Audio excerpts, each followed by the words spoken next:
Judul: Cahaya di Tengah Hujan. Di sebuah desa yang selalu diselimuti hujan sepanjang tahun, hiduplah seorang anak laki-laki bernama Andra. Ia adalah anak yang pemalu dan seringkali menghabiskan waktunya sendirian, bermain dengan mainan kayu yang ia buat sendiri. Karena tubuhnya yang lemah, ibunya selalu melarangnya bermain di luar saat hujan deras. Namun, di balik kesendiriannya, Andra memiliki mimpi besar. Ia ingin membuat sebuah lentera yang cahayanya cukup terang untuk menembus kabut tebal yang selalu menyelimuti desa. Ia percaya bahwa suatu hari lentera itu akan menunjukkan jalan bagi orang-orang yang tersesat dalam hujan.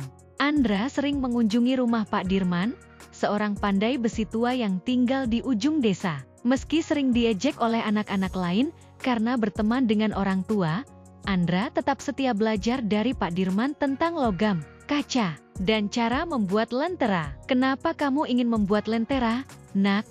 tanya Pak Dirman suatu hari. Andra tersenyum kecil. "Karena aku ingin orang-orang tidak merasa takut saat hujan turun, Pak. Aku ingin mereka tahu bahwa selalu ada cahaya di tengah gelap." Pak Dirman terharu mendengar jawaban itu. Dengan penuh semangat, ia mengajari Andra semua yang ia tahu. Hari demi hari, Andra bekerja keras. Tubuh kecilnya kadang lelah, tapi ia tidak pernah menyerah.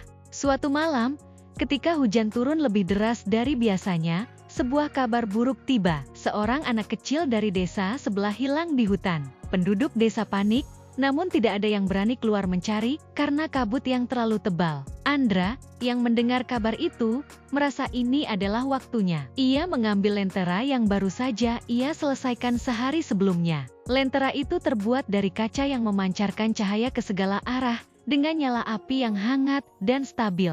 "Ibu, aku harus pergi," kata Andra dengan tegas. Ibunya menangis, memeluk Andra erat-erat. "Tapi kamu hanya anak kecil, bagaimana kalau kamu juga tersesat?" Andra menggenggam lentera itu dengan kuat. "Aku harus mencoba, Bu. Jika aku tidak melakukannya, siapa yang akan melakukannya?" Dengan restu ibunya, Andra melangkah keluar ke tengah hujan. Kabut begitu tebal hingga jarak pandang hanya beberapa langkah ke depan. Namun, lentera buatan Andra benar-benar bekerja. Cahayanya memantul di butiran air, menciptakan jalan kecil di tengah kabut. Andra terus berjalan, memanggil nama anak kecil yang hilang.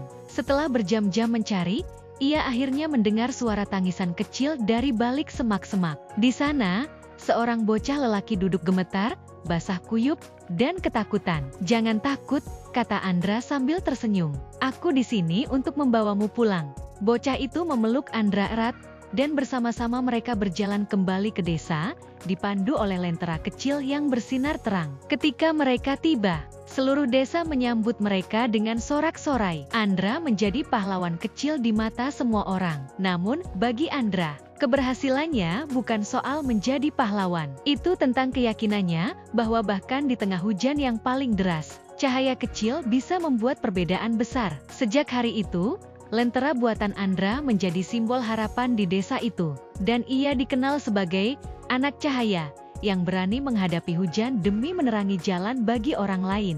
Pesan moral: tindakan kecil yang dilakukan dengan keberanian dan niat tulus dapat membawa dampak besar bagi orang lain. Selalu percaya bahwa di tengah kegelapan, cahaya sekecil apapun dapat menjadi harapan. Semoga cerita ini menginspirasi Anda.